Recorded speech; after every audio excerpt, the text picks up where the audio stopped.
Même avec des viennoiseries, pas facile pour un député En Marche d'aller en ce moment à la rencontre des citoyens. Moi j'ai un mari qui est en invalidité qui touche 300 € par mois, 320 peut-être. En 13 ans, je perds à peu près 600 € par an.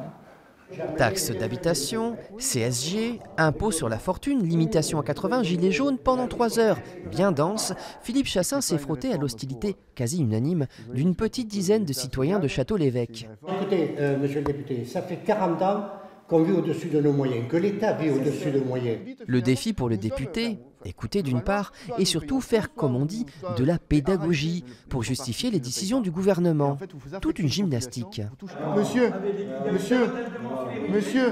Monsieur, notre objectif, c'est d'arriver à diminuer de 5 points la dette. C'est d'arriver à diminuer le prélèvement obligatoire d'1 point et faire aussi en sorte que les déficits diminuent. Ces explications ne m'ont pas convaincu. Il reste sur ses positions, mais dans le fond, je n'ai pas appris grand-chose. Le travail des députés, c'est quand même de faire face parfois à une hostilité.